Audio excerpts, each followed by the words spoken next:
Les enquêtes ont commencé dès qu'on a annoncé la découverte de la voiture. Il était 6h02 lorsque la police a été contactée.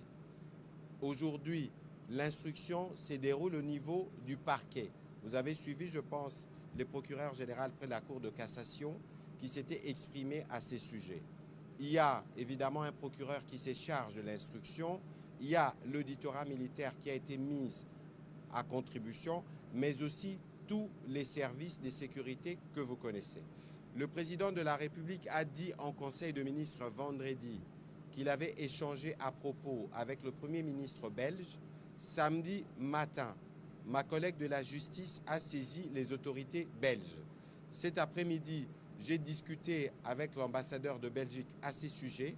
Il est question de remplir quelques formalités administratives des documents pour permettre à l'enquêteur qui a été désigné de venir se joindre à l'équipe qui est déjà à pied d'œuvre au niveau du parquet. Et donc, de ces points de vue, et hier, je l'ai dit, je le rappelle, que tous ceux qui pensent pouvoir disposer des éléments pouvant permettre de faire éclater la lumière sur cet acte odieux, ils peuvent contacter le parquet. Ne soyez pas spécialiste sur les réseaux sociaux, ne soyez pas propagateur de telle ou telle autre thèse. Si vous estimez que vous tenez à la vérité, comme nous, pour la mémoire de notre collègue qui est décédé, contactez les parquets et vous serez utile en ce moment-là à l'enquête qui est en cours. Je pense que le moment venu. Donc, M. Isidore, je vous laisse continuer, disons, commencer votre présentation pour fixer le cadre. Ensuite, nous pourrons écouter le ministre Kaboulo et c'est en ce moment-là que nous vous passerons la parole pour vos questions. Vous avez la parole, M. Isidore. Merci, Excellence, Monsieur le ministre des Communications et Médias. Merci aux hommes et femmes des médias pour votre patience parce que cette émission a été prévue pour 18h, mais vous avez été patients. Aujourd'hui, nous sommes à 10 jours des Jeux de la francophonie. Il était pour nous important de vous faire l'état des lieux des préparatifs des 9e Jeux de la francophonie. En fait, c'est quoi le travail d'un comité national de Jeux de la francophonie? C'est de mettre en place la logistique nécessaire pour accueillir les athlètes, les faire jouer dans les meilleures conditions.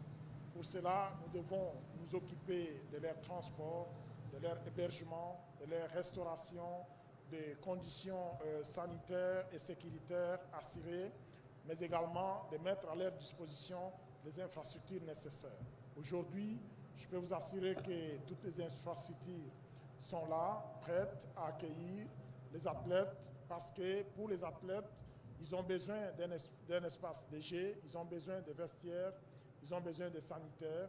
Et toutes ces dispositions sont mises en place, les infrastructures sont là. Pour tous les autres aspects, nous avons pris les dispositions nécessaires, notamment pour les transports. Vous avez certainement vu un certain nombre de bus qui commencent déjà à circuler ici dans la ville avec notre logo qui transporte déjà les quelques athlètes qui sont arrivés ici. Les questions des transports sont assurées aussi bien pour les athlètes que pour les différentes délégations qui vont arriver. Pour les différentes délégations qui vont arriver, notamment les présidents des fédérations internationales, les juges, les arbitres, les jurés qui viendront ici parce que c'est normalement eux qui doivent assurer les règles des jeux. Donc, les questions de restauration également. Aujourd'hui, si vous allez à l'université de Kinshasa, on est en train de mettre les dispositifs en place. On a installé un grand chapiteau qui peut accueillir jusqu'à 2500 personnes. Et c'est là qu'on va organiser la cuisine pour tous les athlètes. Les questions de santé et de sécurité également, toutes les dispositions ont été prises.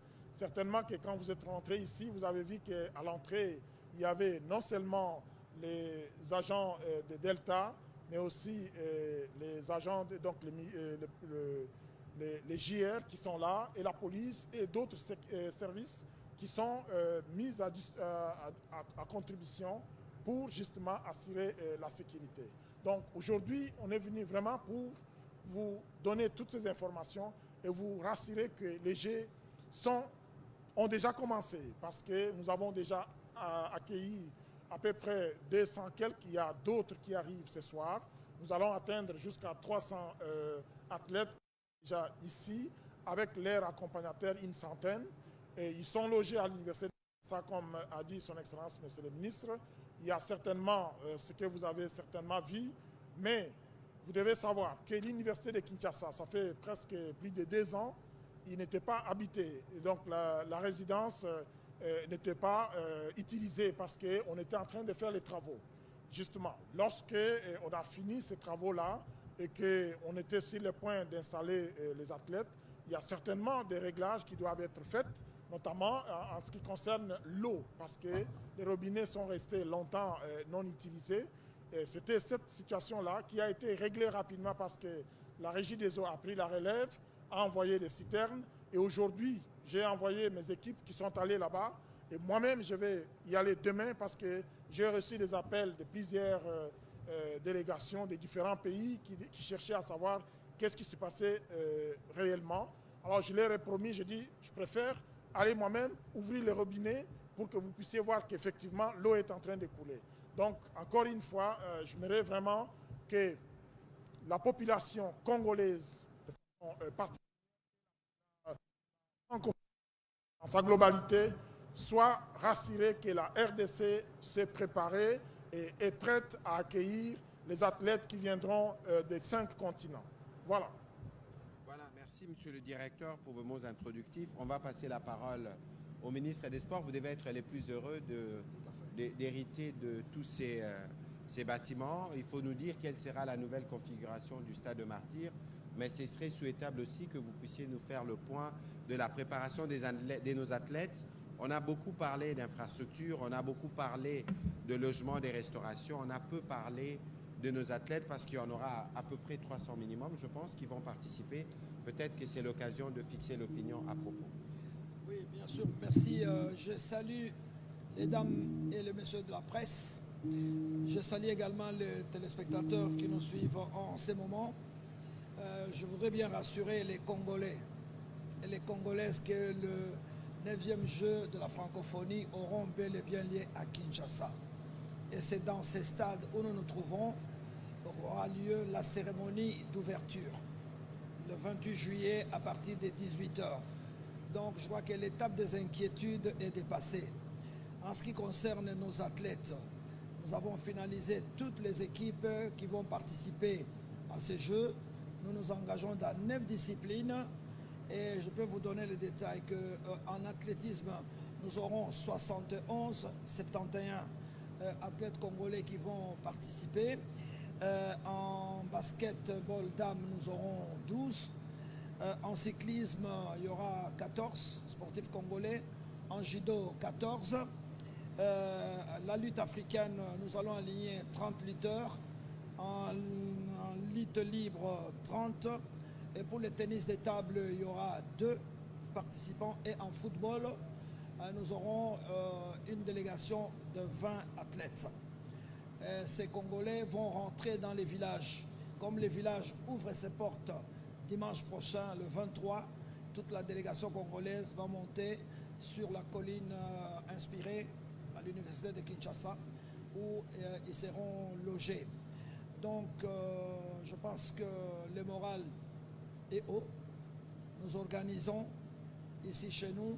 Et vous comprenez que le défi est grand. Mais nous sommes en train d'armer moralement nos compétiteurs. Et ils vont porter les drapeaux nationaux. Ils sont fiers de porter les drapeaux nationaux. Donc, ils vont certainement se défendre avec patriotisme et détermination. Et je pense que je donne ma tête à couper. Nous allons garder quelques médailles sur les sols de nos ancêtres. Donc, de ce côté-là, ne vous inquiétez pas. On raconte que la RDC ne va pas participer. Je vous confirme que les frais de participation sont à bonne voie. Nous sommes en ordre avec les CGF, les comités internationaux de jeux de la francophonie, et que de ce côté-là, il n'y a vraiment pas d'inquiétude. Donc je peux garantir nos amis de médias que toutes les dispositions sont prises. C'est anormal qu'un pays qui organise ne puisse pas participer, chers amis. Vous êtes d'accord avec moi? Alors nous avons pris toutes les dispositions. Alors, les jeux de la francophonie, c'est aussi les infrastructures. Ça, c'est le plus grand pari. Rappelez-vous, depuis 1960, on n'a pas eu des infrastructures qui nous entourent. C'est pour la première fois qu'on est doté de telles infrastructures. Et ça ouvre les portes pour la RDC. Désormais, au moment où nous sommes ici, il y a déjà des demandes qui tombent sur ma table pour l'organisation des championnats d'Afrique à Kinshasa. Je pense que ça doit être une très très bonne nouvelle pour la République démocratique du Congo. Nous avons des gymnases omnisports, les gymnases qui sont à côté de vous. Nous avons des pistes d'athlétisme renouvelées, dimension olympique. Nous avons un terrain annexe qui a été remis avec la pelouse naturelle. Nous avons du côté du stade de Tata Raphaël, là également on est gâté, sans oublier l'Arena qui sortira de cette terre après 16 mois des infrastructures avec des terrains modulables pour une capacité de 20 000 spectateurs. On n'a jamais vécu ça. Je crois que c'est aussi ça les bénéfices. On gagnera les médailles, mais on a gagné en infrastructure. Et je voudrais remercier le président de la République qui est trop impliqué, qui est un grand sportif et avec le gouvernement, ils n'ont pas lésiné sur le moyen pour doter notre pays. Nous nous sommes toujours plaints que nous partons toujours à l'extérieur et on nous fait d'ailleurs cette remarque. Tous nos amis disent, c'est bien, vous venez chez nous prendre les coupes, quand est-ce que nous viendrons chez vous? Maintenant, les portes sont grandement ouvertes pour tous les sportifs du continent et je crois que les journalistes auront maintenant du boulot parce qu'il y aura régulièrement des compétitions à la dimension africaine et nous aurons la possibilité de récupérer tous les talents qui se sont retrouvés à un moment donné sans gymnase, sans terrain de jeu. Donc c'est un effort que la République a fait et on est fiers. C'est ça les grands bénéfices d'avoir organisé le 9e Jeux de la francophonie parce que l'héritage est très très riche et vous devez en être fiers. Et c'est pour vos jeunes, c'est pour vos enfants, vos petits-fils qui bénéficieront de toutes ces infrastructures. Voilà, Monsieur le Ministre, ce que je peux dire à ce stade de débat. Voilà, merci Monsieur le Ministre des Sports. Je vois que nous avons voulu associer à cet exercice beaucoup de journalistes sportifs. Je pense qu'ils auront la primeur sur les questions parce que l'événement, c'était un événement sportif. Et je pense aussi que ça donne l'occasion aux autres journalistes de s'informer davantage. J'espère que les équipes de la CIGF, de la direction des Jeux, prépareront des fardes qui vous permettront d'être informés. Je sais qu'il y a 9 compétitions qui sont prévues, 9 disciplines, le football, le basketball, le judo, la lutte libre, la lutte africaine, le cyclisme, le handisport, le basketball, le tennis de table. J'espère que je n'ai rien oublié. De toute évidence, je pourrais me faire compléter. Et donc, on va regarder du côté du journaliste sportif pour la première question. Ensuite, nous reviendrons de ce côté pour que nous puissions dans le détail vous donner tous les éléments. On va commencer par Valdo.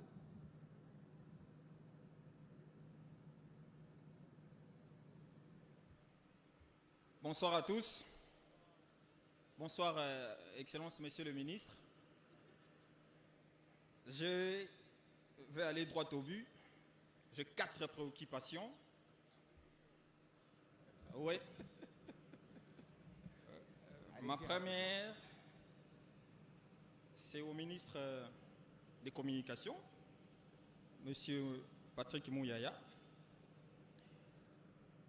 C'est tacitement que les journalistes sportifs doivent s'approprier le jeu en termes de communication, ou bien il y a une dynamique, qui est mise en place pour que ces derniers puissent bien communiquer sur le jeu. Merci. Monsieur le directeur national de jeu, qu'en est-il? On parle beaucoup d'un site Stade des Martyrs.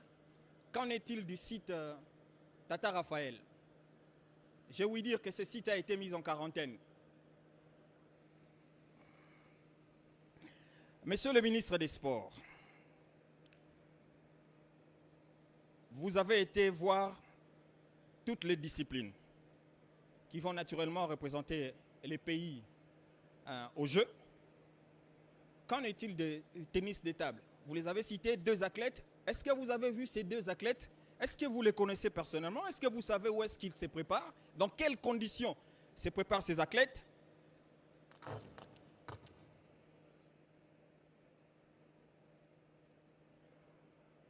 À quel degré vous avez associé les médaillés d'or des derniers Jeux de la francophonie, les médaillés d'or congolais des derniers Jeux de la francophonie?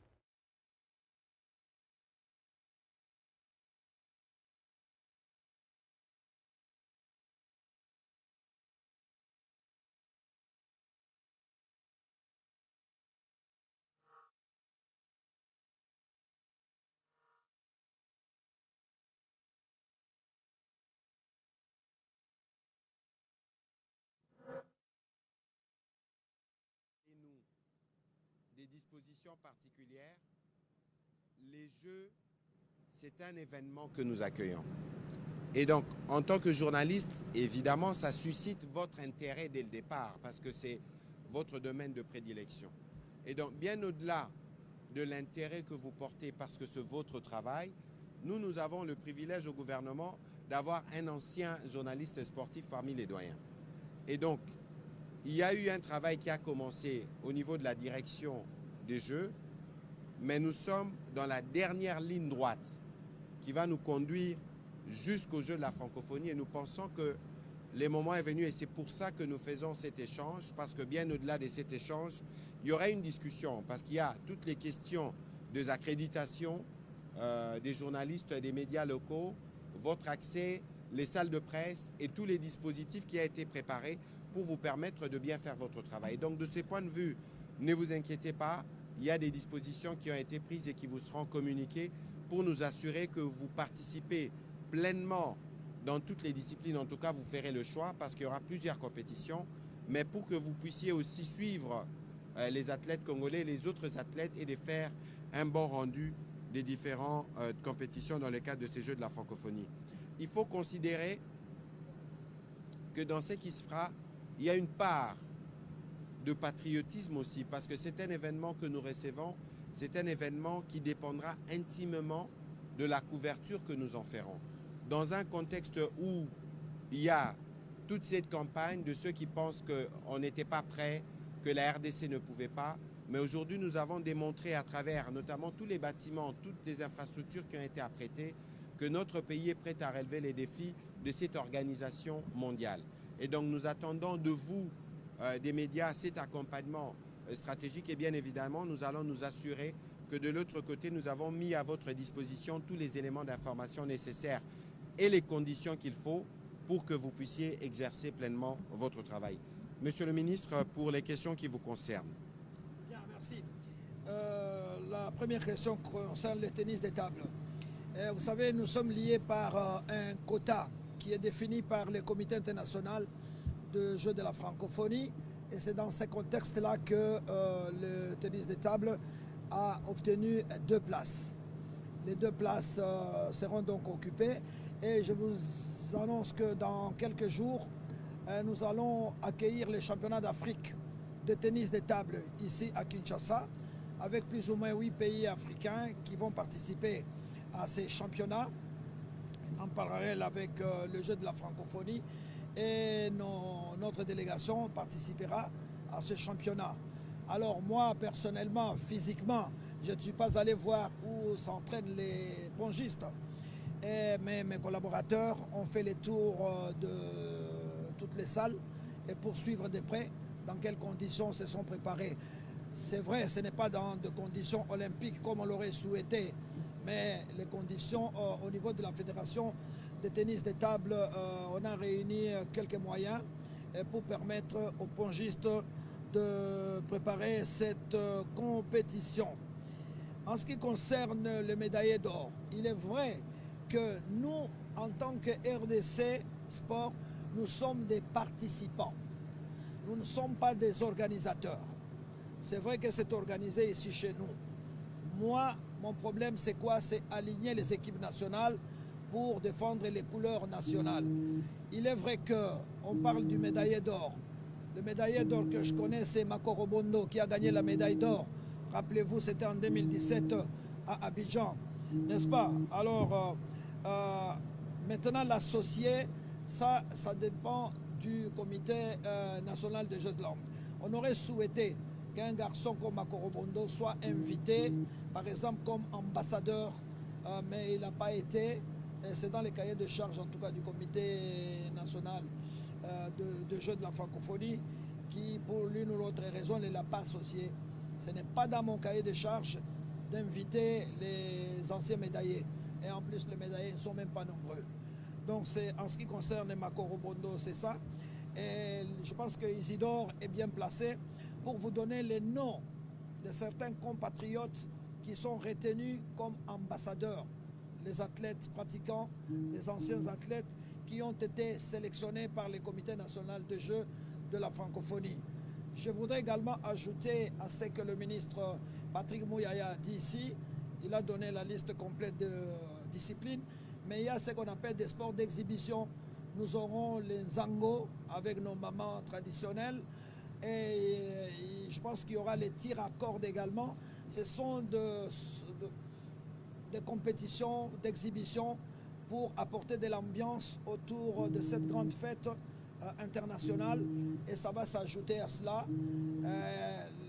Ce ne sont pas des ils ne sont pas compétitifs, c'est-à-dire on ne va pas comptabiliser les résultats qui seront obtenus là-bas, c'est juste pour la détente, c'est juste pour le loisir, pour égayer les nombreux visiteurs et toutes les délégations qui vont venir du monde entier. Voilà. Voilà, donc je rajoute qu'il ne s'agit pas seulement de sport pendant les Jeux de la francophonie, il s'agit aussi de la culture. Je pense que samedi, vous aviez eu un aperçu. Nous aurons l'occasion de revenir sur l'aspect culture avec notre collègue, y compris dans la manière dont les artistes congolais se préparent pour ces rendez-vous. Monsieur Isidore, pour répondre aux questions qui vous étaient destinées. Merci. La question, vous vous demandez qu'est-ce qu'il en est du stade Tata Raphaël et site Tata Raphaël. Je peux vous dire qu'aujourd'hui, le site Tata Raphaël est en train de se transformer. Avant, on n'avait que le stade Tata Raphaël et 2 terrains d'entraînement, Oudjana 1 et 2. Aujourd'hui, cet espace-là est devenu un site sportif avec plusieurs activités sportives parce qu'on y a construit un gymnase pour le tennis de table qui est gigantesque, qui va servir pour d'autres activités sportives. On a construit un gymnase pour le judo et la lutte libre qui peut être transformé également et servir pour d'autres activités sportives. On a construit une grande cuisine qui peut accueillir jusqu'à 2000 personnes. Donc l'espace pour la restauration et la cuisine. On a construit un centre d'accréditation. On a construit un dispensaire. Et on est en train d'aménager le dé Oudjana parce qu'il y a 2 nouvelles pelouses qui seront installées là-bas. Entre les deux, on a construit également un bâtiment qui va servir comme une tribune. Donc cet environnement-là est devenu un quartier sportif vivable. Parce que juste à côté, il y a également, vous avez certainement vu, le village lui-même qui va servir pour d'autres activités. Et ça va être vraiment un environnement purement sportif où les jeunes gens vont devoir s'exercer à plusieurs activités sportives. Donc, contrairement à ce que vous pensez que c'est mis en quarantaine, par contre, c'est transformé. Parce que même les stades qui étaient complètement abandonnés, on a refait à l'intérieur, on a refait les sanitaires, on a refait les vestiaires, on vient d'accueillir la pelouse et les lumières. Ça va être un stade qui sera mis en neuf et que nous allons présenter également à la FIFA, à la CAF pour que ça soit homologué. Donc, le quartier Tata Raphaël est devenu un quartier sportif vivant. Voilà, il faut juste comprendre une chose. Les seules infrastructures que nous n'aurons pas à utiliser, en tout cas complètement, pour les Jeux, ça serait le village. Par contre, toutes les autres infrastructures, nous allons les utiliser. Le gymnase qui a été construit pour la lutte libre et le judo, il est fin prêt, il sera utilisé. Celui pour le tennis de table est aussi presque à 98%, il sera utilisé. La cuisine va être utilisé parce que ce que nous allons faire, c'est que les athlètes qui seront ici au Stade des Martyrs, à Tata Raphaël, les artistes qui seront au Palais du Peuple et au musée, nous allons faire une navette. Au lieu qu'ils montent à l'université pour aller manger, ils iront manger à Tata Raphaël. Donc on va utiliser également, il y a le dispensaire qui va servir également parce qu'il y aura plusieurs activités dans les rayons. S'il y a un problème de santé, il sera pris en charge immédiatement là-bas parce que nous aurons un dispensaire avec tout le matériel nécessaire pour intervenir. Donc c'est un espace qui sera vivant et les athlètes, on a estimé qu'ils doivent être logés à l'université de Kinshasa, mais toutes les infrastructures qui sont autour du stade de Tata Raphaël seront utilisées pour le 9e Jeux de la francophonie. Allez-y, monsieur le ministre. Pour compléter que les tournois de football, la finale aura lieu au Stade de Martyrs. Mais les tournois qualificatifs vont utiliser également le Stade Tata Raphaël. Vous allez les retrouver bientôt. Il y aura beaucoup de matchs là-bas.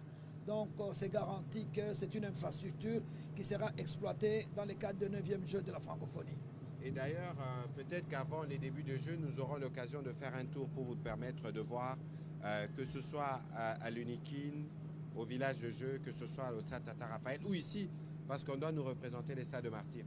On va prendre la question de Rachel Kitita et puis nous reviendrons sur Junior Mompema.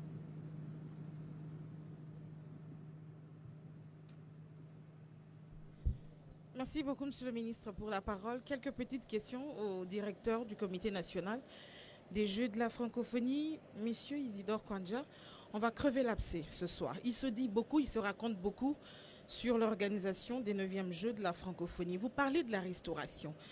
Tente ou chapiteau installé à l'Unikin pour accueillir les athlètes, mais il se raconte que c'est une entreprise française qui a gagné le marché de la restauration, une entreprise, je vais la citer, Vivendi, restauration pour les athlètes qui seront ici à Kinshasa, alors que le pays dispose des grands hôtels et de restaurateurs de renom pour pouvoir nourrir nos athlètes. Est-ce que c'est vrai et à quelles conditions cette entreprise a gagné ce marché? Aussi, on parle de la SONAS qui n'a pas pu avoir le marché d'assurer les athlètes, un marché également gagné par une entreprise extérieure. C'est ça qui se raconte, puisque aujourd'hui il va falloir lever le voile sur l'organisation de ces Jeux. Vous parlez de l'eau, vous avez envoyé des citernes ce matin, mais est-ce que le problème a été résolu par la régie des eaux qu'à partir de demain, l'eau coulera dans les robinets et que les athlètes pourront l'utiliser quand ils voudront? Aussi, le problème d'équipement. Est-ce que tous les équipements sont arrivés? Puisqu'il se raconte aussi que vous attendiez des équipements, notamment de la Chine, de Dubaï ou même de la Turquie.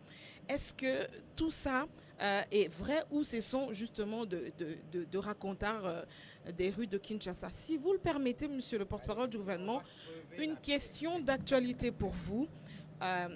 Excusez-moi vraiment de revenir sur ça. Mais ce matin, il s'est dit qu'en rapport avec l'assassinat du député Chérubin Okende, que des journalistes seraient pourchassés ou que des journalistes seraient mis mal à l'aise justement pour le fait simplement de pouvoir d'avoir donné certaines informations. Est-ce que vous êtes informé du fait que certains journalistes sont tracés? Est-ce qu'on peut craindre pour leur sécurité, puisqu'il se raconte que certains pourront même partir justement se réfugier puisqu'ils ont peur pour leur propre sécurité? Et ça, on a lu sur les réseaux sociaux. Est-ce que vous pouvez nous rassurer sur ces faits? Alors, votre source, c'est les réseaux sociaux. Moi, ministre de la Communication, formellement... C'est aussi une source d'infos, monsieur le ministre. J'en arrive. Je n'ai pas été saisi ni par une institution, ni par un journaliste pour me dire, monsieur le ministre, écoutez, nous avons été appelés, nous avons reçu tel message, ils plantent sur nous telle menace, etc. Vous avez dit que les réseaux sociaux constituaient la source. Évidemment qu'elle constitue une source ouverte. Et il y a eu des journalistes qui ont annoncé ou qui ont parlé du kidnapping de mon feu collègue Chérubin Okende. Il ne faut pas avoir peur, parce que nous tous, nous voulons la manifestation de la vérité. Peut-être qu'un message est passé par un journaliste.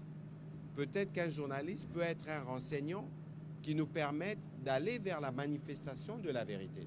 Donc il ne faut pas considérer que lorsque il y a un besoin d'écouter ou d'entendre un journaliste, que cela est contraire à la liberté de la presse ou à l'indépendance de votre métier.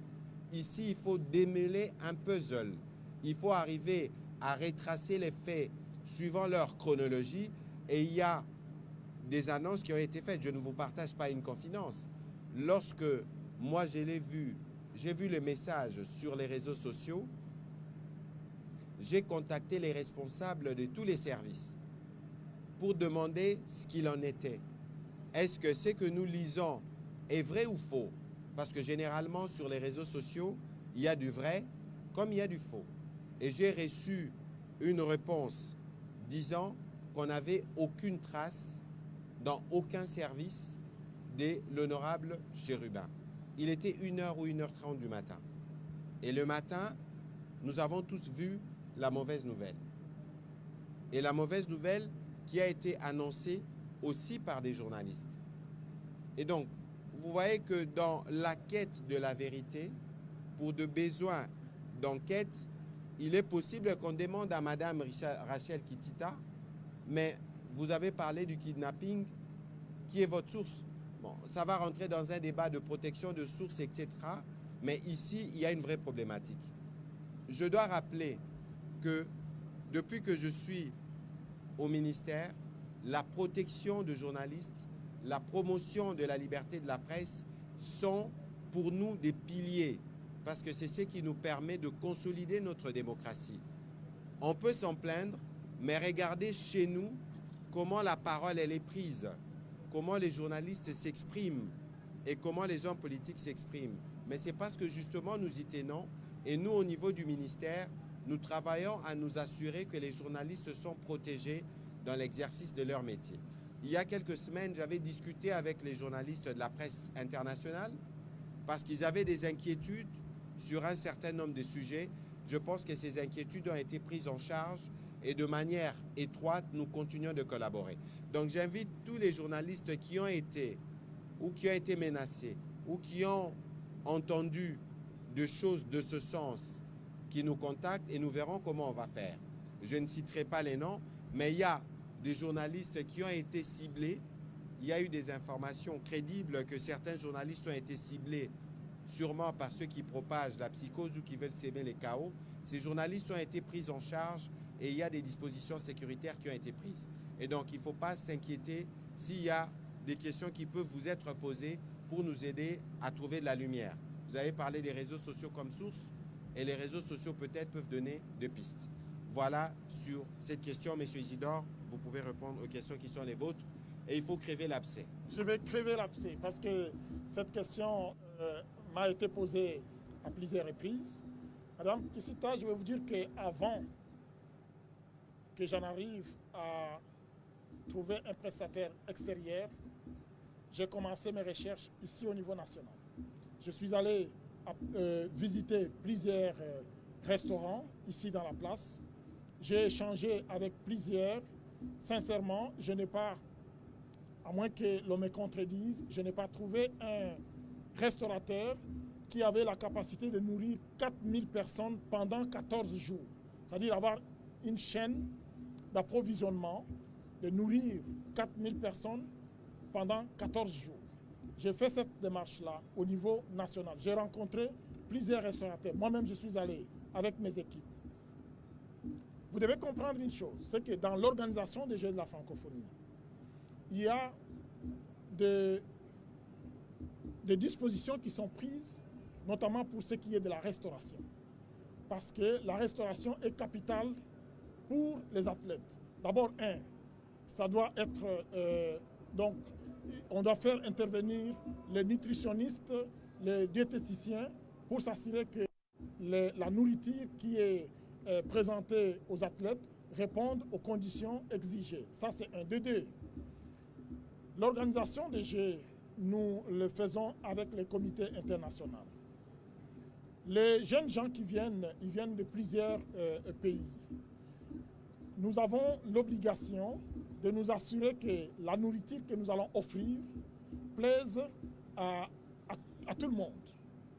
Et la décision que nous avons prise, nous l'avons prise après avoir eu des concertations avec le Comité international des Jeux de la francophonie, parce que nous avons estimé que s'il y a un problème de santé qui se pose, par exemple, qu'un athlète a mangé quelque chose, a fait la diarrhée, il est éliminé automatiquement.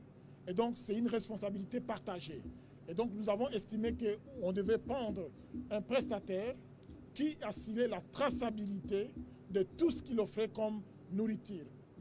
À tel point que s'il y a un problème de santé, on peut retracer qu'est-ce qu'il a mangé ce jour-là qui peut avoir provoqué une situation quelconque. Vraiment, c'était une analyse minutieuse que nous avons faite après avoir fait le tour. Je vous informe que le processus, d'ailleurs, j'avais entamé un processus avec un restaurateur ici sur place. Je suis allé même à la direction de passation de marché. J'ai obtenu même l'autorisation de signer le contrat, mais il s'est avéré qu'il n'avait pas suffisamment de matériel et il ne pouvait pas se procurer du matériel pour nourrir juste pour 10 jours.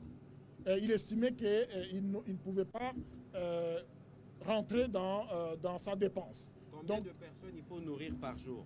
Il faut nourrir plus. Donc nous, actuellement, on va nourrir plus 3 000.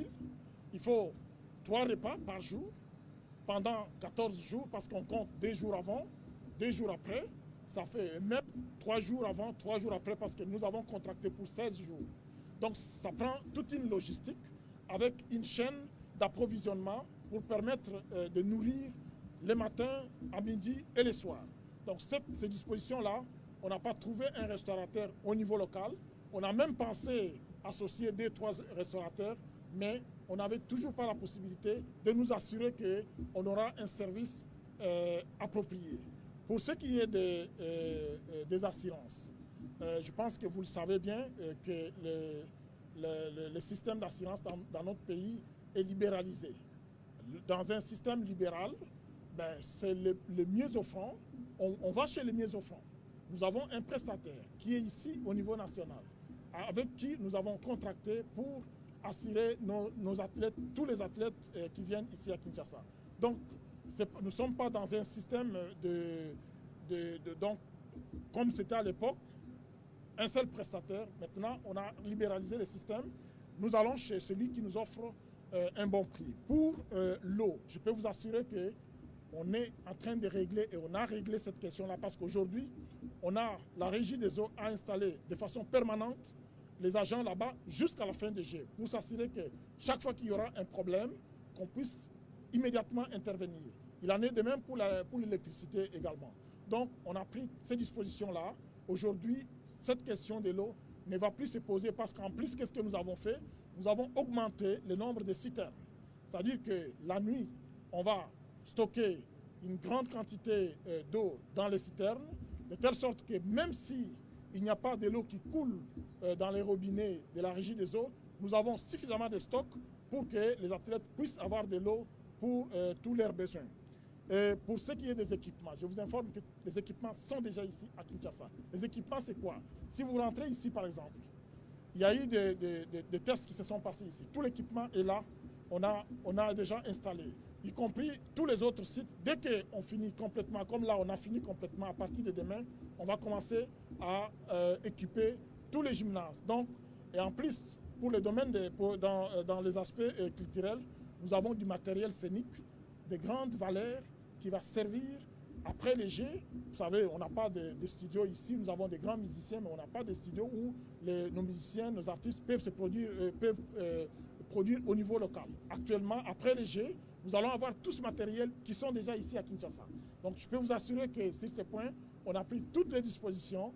Les Jeux vont avoir lié, nous avons tout le matériel nécessaire, nous avons pris toutes les dispositions, mais aussi pour la restauration. Je vais vous informer, à part les athlètes qui seront nourris par Vivendi, nous avons également un prestataire local parce que nous avons invité à peu près 300, donc les arbitres, les jurés, les juges de touche et même les arbitres nationaux.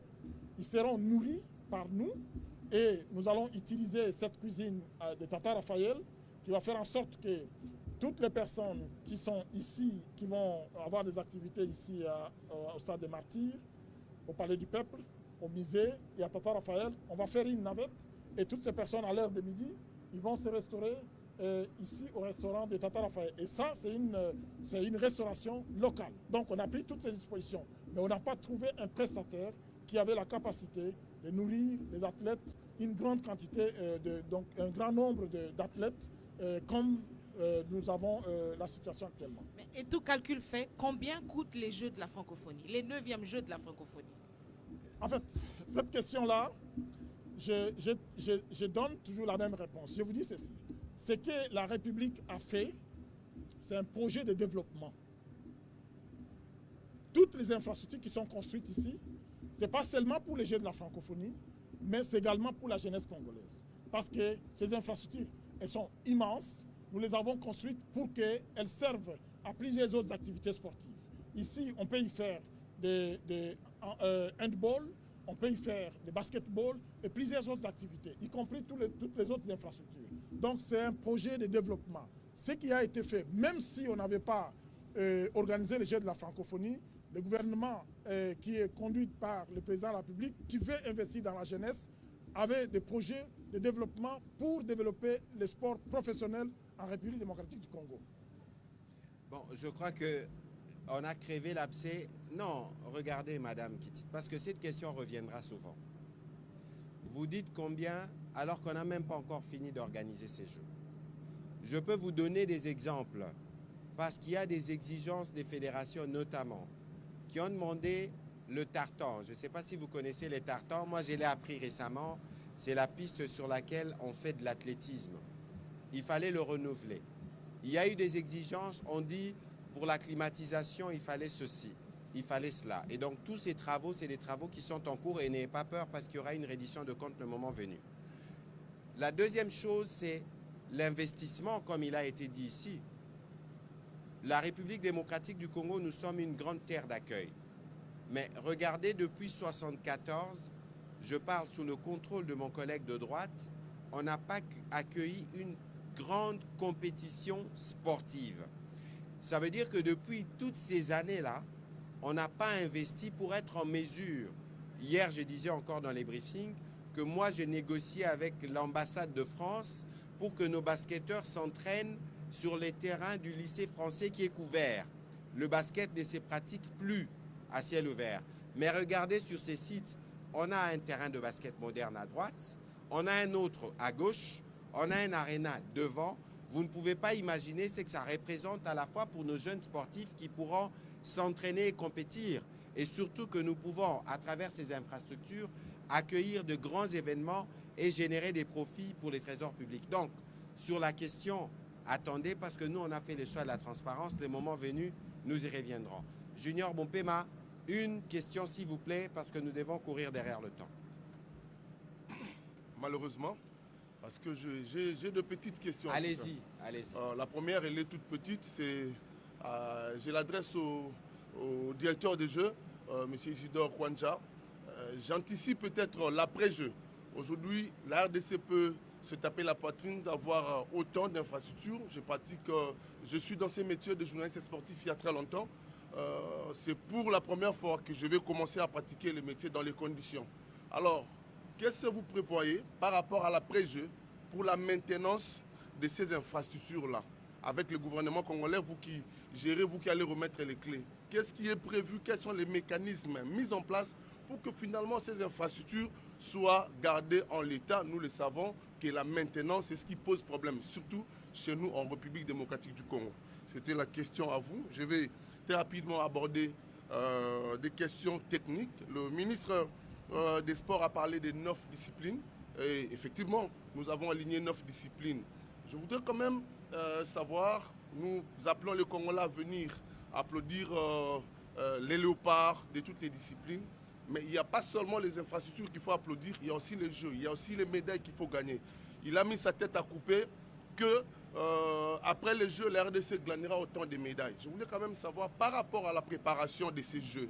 Il a été prévu, il était au Sénat, il a parlé d'un stage à Abidjan pour le léopard judo et le léopard football. qu'en est-il et pourquoi cela n'a pas eu lieu? Il a parlé également d'un regroupement à Brazzaville. Et finalement, toutes ces étapes de la préparation n'ont pas eu lieu. Pourquoi? Et nous ne savons pas.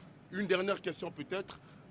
Monsieur le ministre, quand les délégations se présentent, on a vu lors des test events, quand les délégations se présentent,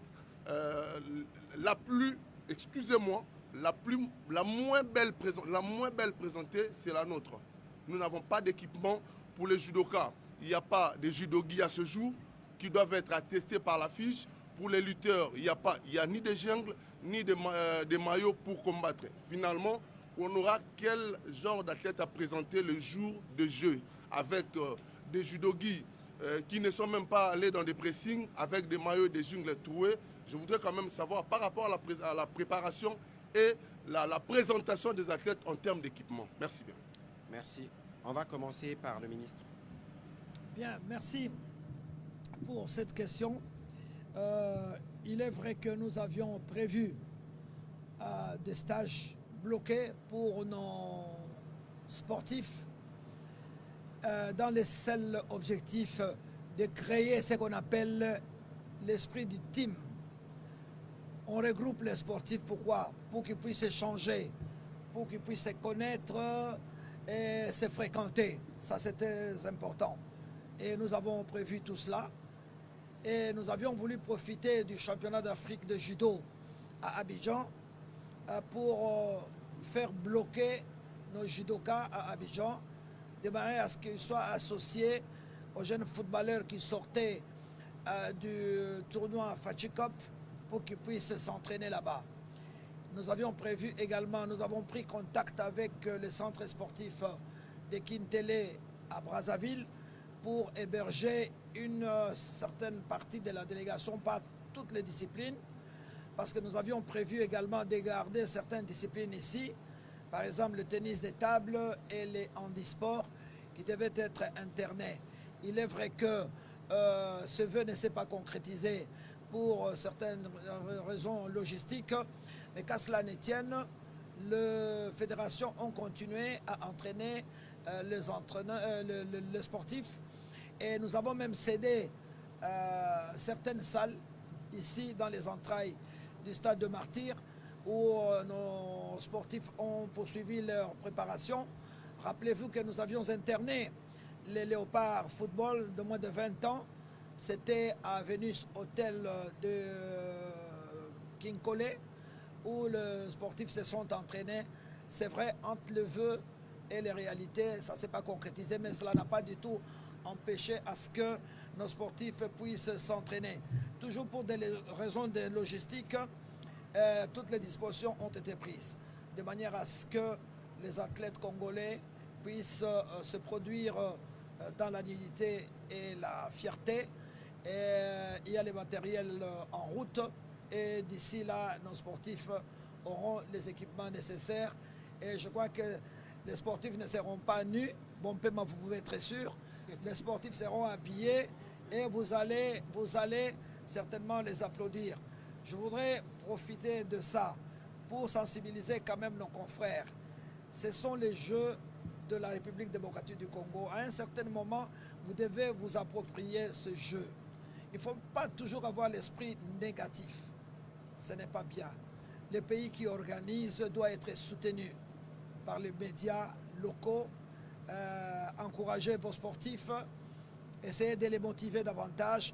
Je pense que tous ces jeunes gens, parce que nous les fréquentons régulièrement, sont déterminés à porter haut les drapeaux de la République démocratique du Congo. Nous nous inscrivons dans ce contexte de mobilisation. C'est très très important. N'oubliez pas que les Jeux de la francophonie sont des Jeux de la jeunesse. C'est la relève que nous préparons. Donc nous sommes là pour les encadrer et je sollicite votre encouragement, je sollicite votre participation positive de manière à ce que la RDC puisse améliorer les bilans. Vous savez qu'en Côte d'Ivoire, si ma mémoire est bonne, nous avions terminé avec 3 médailles. Au dernier jeu de la francophonie, c'était en 2017. On avait gagné 1 médaille en or et 2 médailles en bronze. Et là, je suis convaincu que nous allons battre ce record et nous allons certainement améliorer. N'oubliez pas que les sportifs ont passé des longs moments sans infrastructure. Et nous avons perdu beaucoup d'athlètes. Nous avons même regretté parce qu'ils n'avaient pas de lieux d'entraînement, ils n'avaient pas de lieux de compétition, à tel point que, bon, ils se sont dispersés, ils se sont donnés à d'autres métiers. Maintenant que nous sommes en train de réhabiliter la RDC, je pense que dans les années à venir, je suis convaincu que la participation de la RDC sera largement positive. Parce que maintenant, on a des infrastructures, les fédérations n'ont pas d'excuses, les athlètes n'ont pas d'excuses, nous avons des salles climatisées et toutes les conditions professionnelles sont réunies pour espérer une participation positive. Donc, Junior Bompema, vous serez avec moi pendant 10 jours. Et je pense qu'à un moment donné, je vais vous taper à l'épaule pour vous dire, pour vous rappeler, nous aurons certainement des médailles, soutenez nos léopards, poussez les Congolais à venir très très nombreux. C'est ce que nous attendons le jour de l'ouverture. Il faudrait que vous fassiez les plats du stade de Marty pour montrer que la RDC, c'est un pays fréquentable, c'est un pays des sportifs, c'est un pays qui a beaucoup de talents et c'est un pays très accueillant où les conditions sont réunies pour accueillir n'importe qui à n'importe quel moment. Voilà. Monsieur le directeur de jeu, je demanderai d'être un peu plus court pour nous permettre de prendre la dernière série de questions et terminer. Nous sommes déjà à 1 heure. Voilà, donc pour être bref, qu'est-ce qu'on va faire de ces infrastructures après les Jeux? En fait, comme je l'ai dit tantôt, c'est un projet de développement pour développer le sport professionnel. C'est une responsabilité partagée. Les infrastructures ici, le gouvernement a construit pour sa jeunesse. Il revient également à la jeunesse de les utiliser à bon escient. Ça, c'est une responsabilité que nous avons tous. Mais ce qui est vrai, c'est qu'après les Jeux de la francophonie, le comité national qui a été créé a 6 mois pour préparer la transition afin de remettre toutes ces infrastructures au ministère des Sports. C'est-à-dire que nous avons 6 mois pour préparer la transition et pendant cette période-là, on va prendre toutes les dispositions nécessaires pour assurer la maintenance, pour permettre à ce qu'après les Jeux, que ces infrastructures continuent à servir la jeunesse congolaise parce qu'elles ont été construites non seulement pour les Jeux, mais pour que ça puisse servir à la jeunesse congolaise. Je vous en prie, allez-y parce que c'est vous qui hériterez de ça. La maintenance des infrastructures, c'est aussi vous. Je dis cela pourquoi. Je suis en train de gérer le stade des Martyrs. Je suis dans une campagne d'assainissement. Je suis en train de déloger tous ceux qui habitent dans ces stades. Vous trouvez dans un stade de football les vendeurs de Mitou Yampioti, de Makayabu, de Thompson. Ce n'est pas normal. Nous avons visité les stades à travers le monde. Un stade de football reste un stade de football. Il y a des chaînes de télévision qui viennent s'installer ici. Il y a des bureaux des avocats qui viennent s'installer ici. Nous sommes en lutte. On est en train de mener, et moi, ministre des Sports, j'ai des problèmes avec le Conseil d'État. On m'accuse du matin au soir. C'est pour ça que je dis, la maintenance, c'est aussi vous. Libérer cet espace qui est réservé aux sportifs pour que les sportifs puissent s'en approprier. Il ne faudrait pas profiter de votre position ou de trafic d'influence pour nous menacer. Ce n'est pas bon. Et c'est dans ce contexte-là que si vous voulez que ces infrastructures soient bien maintenues, laissez les infrastructures aux sportifs, quel que soit votre rang. S'il vous plaît, vous voulez avoir une chaîne de télévision, allez chercher un immeuble ailleurs, parce que les immeubles poussent comme des champignons à travers Kinshasa. Vous voulez créer un bar, il y a même des bars au stade de Martyrs, c'est anormal. Dans aucun stade du monde, on trouve un bar. C'est aussi ça la maintenance. Nous devons travailler ensemble pour sauvegarder ces infrastructures. C'est un legs extrêmement important. Je pense que ce message est passé ce soir. Merci beaucoup de votre interpellation. Évidemment, c'est nous qui devons assurer la protection de biens publics. On va prendre 4 questions pour terminer. Jacques Moulouba, Pascal Moulegua, Enoch, je pense, de Radio Capi. Et j'ai vu en lunettes, s'il vous plaît, vous allez vous présenter.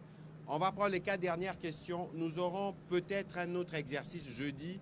Pour les autres, on pourra récupérer en ce moment-là parce que nous souhaitons vider toutes les questions, crever les abcès, comme Madame a dit tout à l'heure. Comme ça, on est sûr que nous partons sur une même longueur d'onde pour les débuts des compétitions. Allez-y rapidement, Jacques Moulouba, s'il vous plaît. Merci beaucoup. Ma question s'adresse au directeur des Jeux. Monsieur le ministre, quand vous avez parlé, je parle du ministre de la Communication, j'ai retenu un concept clé. Vous avez besoin d'un accompagnement stratégique des médias par rapport à la couverture des Jeux de la francophonie. Mais il se pose un problème. Si vous ne le savez pas, monsieur le ministre, il y a des médias qui sont frustrés, très frustrés. Voilà le sens de ma question. Que le directeur des Jeux nous dise aujourd'hui, il y a certains médias, pourtant debout, des médias viables, qui ont des tentacules partout, qui arrosent le pays, même l'étranger, mais qui n'arrivent pas à signer un contrat avec l'organisation par rapport à la couverture, par rapport au spot. Qu'est-ce qui se passe réellement? Monsieur le directeur des Jeux, puisque le mot est en vogue, on nous a demandé de ventrer le boa, de crever l'abcès. On vous accuse d'accorder des signatures avec des chaînes d'une certaine façon. Alors, la question est simple. Quels sont les critères qui militent en faveur du choix de tel ou de tel autre média, alors qu'il y en a d'autres qui attendent encore à 10 jours du démarrage des Jeux? Une sous-question, toujours par rapport à la médiatisation. Il était prévu qu'aujourd'hui, le pays tout entier soit arrosé par des spots publicitaires pour une grande adhésion de la population congolaise par rapport à ces Jeux. À Kinshasa, où je me trouve, à moins que je sois frappé de cécité, je ne vois pas encore grand-chose aujourd'hui. À peine quelques spots. Est-ce que c'est ce qui était prévu? À l'intérieur, je ne suis pas arrivé, il était également prévu que des spots soient implantés, érigés partout. Qu'en est-il? D'où des panneaux plutôt, excusez-moi, des panneaux. D'où la question. En ce qui concerne la médiatisation aujourd'hui, monsieur le directeur, croyez-vous, vous pouvez répondre à la population congolaise, la main sur le cœur, est-ce que vous êtes dans le bon à 10 jours du démarrage des Jeux? Merci. J'espère que les autres confrères ne poseront pas autant de questions que vous. On va les enregistrer et y répondra une fois pour toutes pour faire une économie du temps. On va prendre la question de Pascal Moulegua. Enoch, avancez de ce côté, vous poserez la question le dernier. Excusez, monsieur le ministre, puisque l'actualité oblige, moi j'aimerais m'étendre sur l'assassinat de Chéribin Okende. Avez-vous une idée sur quand sera mise en place la commission d'enquête internationale? Car 6 jours après, la famille avec laquelle je me suis entretenu cet avant-midi constate une sorte de léthargie dans l'évolution du dossier. À propos, y a-t-il déjà des mesures conservatoires prises en l'encontre de certains agents publics qui pourraient être impliqués indirectement ou directement? Et pour ce qui est de l'enquête indépendante, le gouvernement aussi, vous avez misé sur l'Afrique du Sud, sur la Belgique, mais la famille et le parti de Chéribin Okende plaident pour les États-Unis. Bref, une enquête internationale qui sera chapeautée par la MONUSCO. Êtes-vous du même avis? Écoutez, je ne souhaiterais pas m'étendre davantage sur le sujet parce que simplement, c'est une question qui est sur instruction. Ce qu'il faut savoir, c'est que les enquêtes ont commencé dès qu'on a annoncé la découverte de la voiture. Il était 6h02 lorsque la police a été contactée. Aujourd'hui, l'instruction se déroule au niveau du parquet. Vous avez suivi, je pense, le procureur général près de la Cour de cassation qui s'était exprimé à ces sujets. Il y a évidemment un procureur qui se charge de l'instruction. Il y a l'auditorat militaire qui a été mis à contribution, mais aussi tous les services de sécurité que vous connaissez. Le président de la République a dit en Conseil de ministres vendredi qu'il avait échangé à propos avec le Premier ministre belge. Samedi matin, ma collègue de la justice a saisi les autorités belges. Cet après-midi, j'ai discuté avec l'ambassadeur de Belgique à ces sujets.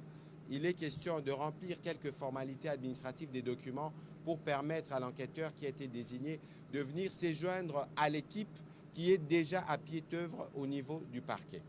Et donc, de ces points de vue, et hier, je l'ai dit, je le rappelle, que tous ceux qui pensent pouvoir disposer des éléments pouvant permettre de faire éclater la lumière sur cet acte odieux, ils peuvent contacter le parquet. Ne soyez pas spécialiste sur les réseaux sociaux, ne soyez pas propagateur de telle ou telle autre thèse. Si vous estimez que vous tenez à la vérité, comme nous, pour la mémoire de notre collègue qui est décédé, contactez les parquets et vous serez utile en ce moment-là à l'enquête qui est en cours. Je pense que le moment venu, le parquet communiquera parce que c'est eux qui sont au courant du contenu du dossier. Voilà. Enquête internationale sous... voilà. Je pense pouvoir avoir donné la réponse à ces propos-là, cher Pascal. On va prendre les autres questions, s'il vous plaît. Je suis M. Edi Kankou. Ma première question, c'est au... C'est quoi votre média, s'il vous plaît? Je suis de la radio chrétienne Sangomalamu. À M. Isidore, selon un média en ligne, alternance.cd, la Banque centrale, selon ce journal, vous a retiré la signature des retraits d'argent à la banque. C'est ce qui complique l'avancement des choses au niveau des Jeux de la francophonie. Quelle est la réponse que vous donnez à cette question? Parce que cette question tourmente et à 10 jours de la tenue des Jeux de la francophonie ici à Kinshasa, vous retirez la signature, c'est grave. Au ministre des Sports, Excellence, Monsieur le ministre, dans votre langage, vous obligez les athlètes au résultat pendant que le gouvernement n'a pas fait sa part. Vous êtes journaliste, ancien journaliste, mais vous ne pratiquez plus. Mais à votre expérience en tant que journaliste, vous avez couvert plusieurs compétitions et vous avez vu plusieurs choses. Est-ce que vous estimez, vous êtes fier que la RDC participe et vous affirmez que nous allons ramener les médailles par rapport à quoi? Et vous obligez les athlètes qui ne savent même pas s'ils vont toucher à quelque chose. Hier, lundi, ici, avec Caen, les uns ont mangé le kwanga et le pondou, les autres kwanga et makayab. Comment vous estimez que les gens qui sont maltraités peuvent nous ramener de bons résultats? Monsieur le ministre de la Communication et Médias, je suis plusieurs fois invité à la RTNC2. J'ai comme l'impression que la RTNC2 est oubliée par rapport au jeu de la francophonie. Et mon aîné qui est passé avant moi s'inquiétait par rapport à la communication de manière générale dans pratiquement plusieurs chaînes, notamment la chaîne Sangomalamu aussi. Mais plusieurs fois invité à la RTNC2, je sens comme si la deuxième chaîne nationale de la RDC souffre aussi de cette situation. Comme je suis en face du patron de la communication, je préfère boire l'eau pure. Merci. Merci. Merci. Question enregistrée. Merci beaucoup. Je crois que Edi Kankou m'a pratiquement épuisé, mais j'avais une question. Vous avez épuisé, Une question perspective. Une question perspective. Le ministre des Sports a vanté justement les conditions dans lesquelles vont évoluer désormais nos athlètes, des très bonnes conditions. Mais on se rend compte que c'est seulement à Kinshasa, les athlètes de Kinshasa, qui vont certes évoluer dans le cadre, grâce aux Jeux de la francophonie, qui se jouent à Kinshasa. Mais est-ce que le gouvernement a un plan à moyen ou à long terme afin de doter aussi les athlètes des autres provinces des infrastructures adéquates afin que dans les prochaines compétitions africaines ou mondiales, nous puissions aussi avoir des athlètes qui viennent de province?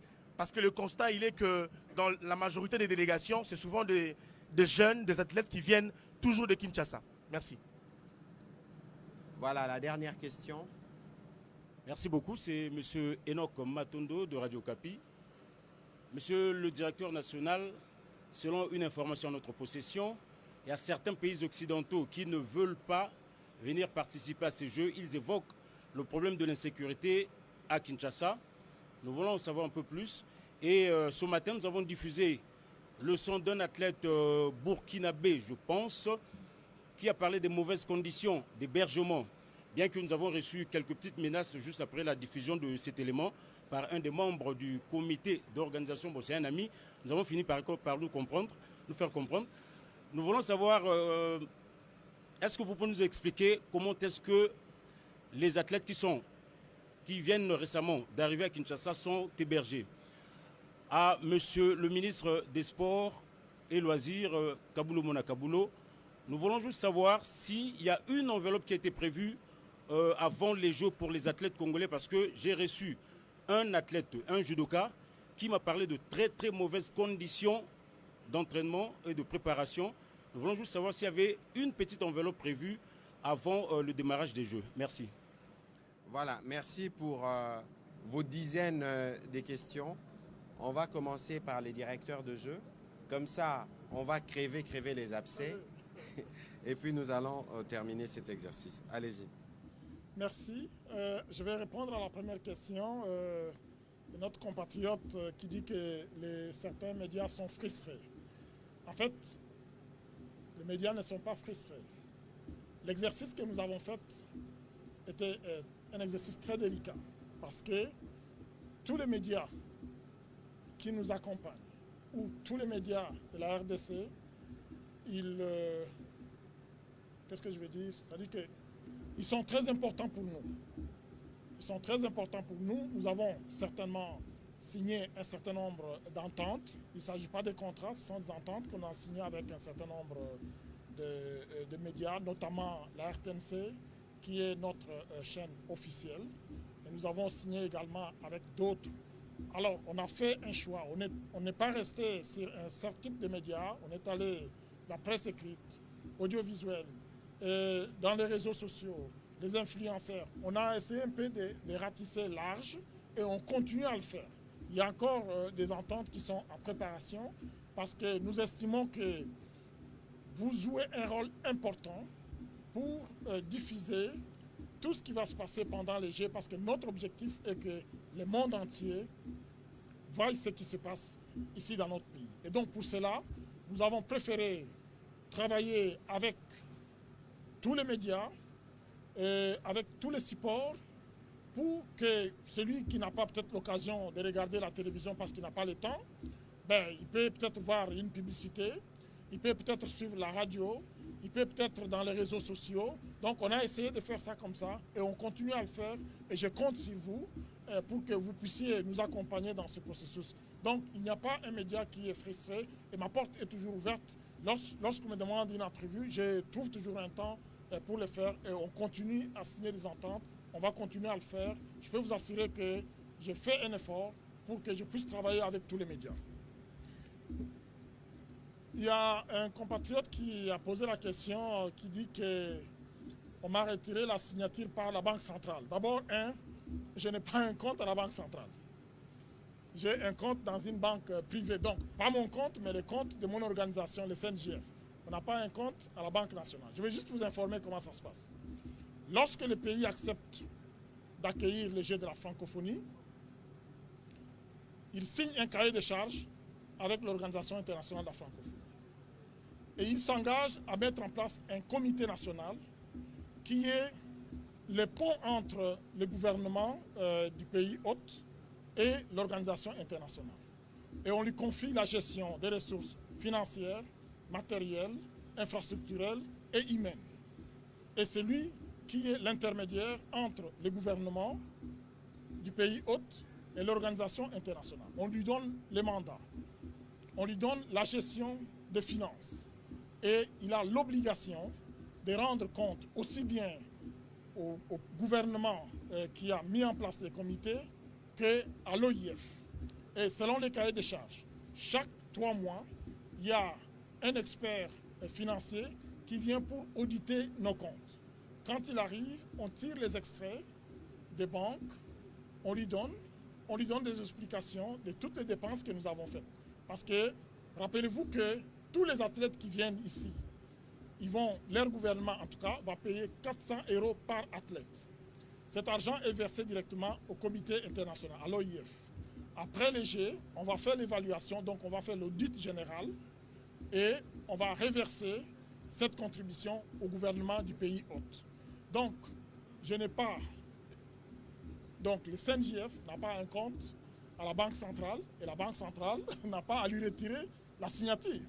Parce que, comme je l'ai dit, en plus de ça, je vous informe que moi, quand je suis arrivé au comité national des 9e Jeux de la francophonie, en novembre 2021, en janvier, j'ai demandé qu'on m'affecte les inspecteurs de l'IGF au comité national. depuis le 24 janvier, on a affecté les inspecteurs de l'IGF au comité national qui sont là jusqu'à aujourd'hui. Ça fait pendant tout mon mandat, donc si je peux ainsi dire, je travaille avec les inspecteurs de l'IGF. Ma gestion est transparente. La rigueur que j'ai mis, c'est ça qui a fait que vous voyez toutes ces infrastructures ici. Quand je suis arrivé, moi, ici, je n'avais trouvé même pas la fondation. À Tata Raphaël, toutes les infrastructures qui sont là, il n'y avait même pas de fondation. Il n'y avait que 3 fondations pour le village qui est maintenant transformé en préfabriqué. Donc on a mis de la rigueur, on a travaillé pendant 1 année et demie. Et vous voyez ces infrastructures qui sont là. Donc il n'y a pas de signature qu'on m'a retirée. Si vous avez une preuve d'une correspondance qui atteste qu'on m'a retirée, vous pouvez la brandir, vous pouvez la publier dans les réseaux sociaux, je vous en prie. Alors, pour ce qui est d'un certain nombre de pays occidentaux qui se sont retirés, j'en connais un, donc le gouvernement du Québec, qui a dit qu'il n'allait pas envoyer ses athlètes et artistes, mais allait par contre envoyer une délégation diplomatique. Il y a la Wallonie-Bruxelles qui a dit qu'il n'allait pas envoyer la délégation sportive, mais par contre envoyer la délégation culturelle. En fait, c'est quoi qu'il s'agit? Lorsque j'ai invité au mois de juin, le 9 et le 10 juin, les représentants de différents pays membres de la francophonie qui ont accepté d'envoyer les athlètes, la Wallonie et la France ont fait des observations sur la piste d'athlétisme du stade de Martyrs. Nous, on voulait retoper donc, la piste là où il était abîmé. Ils ont estimé qu'ils ne pouvaient pas envoyer leurs athlètes sur un terrain qui était retopé parce qu'ils n'avaient pas la même hauteur. Le gouvernement a pris la décision de retaper, donc de décaper la piste, toute la piste, et de remettre un nouveau tartan neuf. Si un État décide de se retirer, on ne peut pas le forcer. Mais ce que nous avons fait, c'est qu'on a répondu aux préoccupations de tous les États. Les questions de sécurité qui sont évoquées ne sont pas nouveaux et ne sont pas préoccupantes pour justifier notamment les retraits de certains. Parce que je ne peux pas comprendre que certains ont envoyé, parce que vous parlez des pays occidentaux et d'autres n'ont pas. Donc les États sont libres, comme je l'ai dit autrefois, ils sont libres d'envoyer leurs athlètes comme ils veulent. Ceux qui sont là, vous avez posé la question des conditions d'hébergement. Je vous assure que, à part les petits incidents dont on a parlé tantôt ici, les athlètes se plaisent, ils sont dans un environnement qui est adapté. Ce sont les jeunes, pour la plupart ce sont les étudiants, ils sont dans une cité universitaire avec beaucoup d'espace et ils sont avec beaucoup d'infrastructures sportives notamment aussi, où ils peuvent s'entraîner sur place. Donc je pense qu'ils sont dans les meilleures conditions possibles pour faire leurs activités sportives. Très bien. On va prendre les réponses du ministre des Sports pour les questions qui vous étaient destinées. Bien, merci. Je voudrais rassurer mon ami Eddy Kankou que moi, c'est depuis 3 mois et demi seulement que j'assume les fonctions de ministre des Sports. Et au fil des jours, je me rends compte que je fais partie d'un gouvernement responsable, d'un gouvernement musclé. La preuve, l'implication du Premier ministre et chef du gouvernement qui nous accompagne toujours, qui visite pratiquement chaque jour les différents sites. Et à un moment donné, il se préoccupe du sort des athlètes plus que moi-même, ministre des Sports. Pas plus tard que lui-même ministre des Sports aussi. Lui-même ancien ministre des Sports. Pas plus tard qu'aujourd'hui, nous avons encore revu la situation de l'athlète en ce qui concerne la prime. N'oubliez pas, s'il vous plaît, rappelez-vous que nous sommes dans un système de bancarisation. La prime est transférée dans les comptes des athlètes. La prime ne transite plus par les comptables d'État ou par les ministres des Sports. C'est pour nous rassurer qu'effectivement, l'athlète a reçu son argent. Donc je peux vous confirmer que la prime de participation est budgétisée. Les athlètes recevront leur prime de participation. Vous aurez le temps de les vérifier. Nous avons prévu également les primes des médailles. C'est chiffré. Le médaillé d'or aura autant, le médaillé de bronze, le médaillé d'argent. Toutes ces dispositions ont été prises. C'est vrai, j'aurais voulu amener les athlètes le plus loin possible, mais je vous ai dit que pour des raisons de logistique, je n'ai pas pu réaliser mon rêve. Qu'à cela ne tienne, nous avons suivi nos compatriotes. J'ai prêté des salles ici au stade pour permettre à nos athlètes de s'entraîner tant bien que mal, dans de bonnes conditions. On a fait cela, on a fait le maximum. Et je crois que c'est avec fierté que nous allons aligner notre équipe. Bon, Kankou se plaint qu'il mange la chikwanga ou le makayab. Curieusement, la chikwanga et le makayab, c'est parmi mes plats préférés pour la plupart des Quinois ici. Donc c'est un plat que nous allons offrir à nos sportifs. C'est un plan qui est très très apprécié par la RDC. Sinon, les athlètes vont entrer au village de dimanche prochain. Ils vont partager les restaurants avec tous les athlètes qui vont venir du monde entier, ce qui est recommandé par les comités internationaux olympiques. Donc de ce côté-là, ne vous tracassez pas. Il y a aussi notre ami, les deux autres journalistes, qui se sont préoccupés sur le sort des athlètes. Non, les sélections ne sont pas composées que des Quinois, ce n'est pas vrai. Aujourd'hui, s'il était venu avant, je l'aurais amené dans la salle, la salle de gymnase à côté, où l'équipe nationale de basket est en train de s'entraîner. Il y a la Congolaise qui est en Côte d'Ivoire, qui nous a rejoint. Il y a la Congolaise qui est au Sénégal, qui nous a rejoint. Pour l'équipe qui va aller au Rwanda, il y a la basketteuse qui joue au championnat de France, qui nous a rejoint. Nous faisons appel aux binationaux dans les différentes disciplines. Tout dépend de la fédération. Si la fédération signale suffisamment à temps au ministère que nous sélectionnons tel ou tel Congolais évoluant à l'extérieur, nous allons l'accueillir. Donc, regardez dans l'équipe de football, nous avons même un joueur qui vient de l'Inde. Il est avec nous, il va participer aux compétitions. Nous avons à peu près 5 binationaux qui sont venus d'Europe et le gouvernement a mis la main à la poche. Donc, je vous garantis que les sélections comprennent les meilleurs Congolais du moment. Et ce sont ces jeunes gens-là, associés à d'autres, qui vont défendre nos couleurs. Donc je vous assure cela. Et j'ajoute un détail. En ce qui concerne les athlètes de l'intérieur, ils peuvent se tracasser. Il y a un programme sérieux qui est arrêté au niveau du gouvernement dans le cadre de 145 territoires. Nous sommes toujours en réunion avec les ministères de travaux publics. De quoi ? Du plan. Il y a le plan qui est là aussi, des infrastructures également. Nous avons déjà recensé les infrastructures de base, les infrastructures prioritaires. Nous les avons catégorisées. Et c'est comme ça que je vous annonce que notre compatriote Ndaye Mutumbula aura dans les années à venir un stade qui va être construit à Kananga à sa mémoire. Nous n'oublions pas les athlètes des provinces.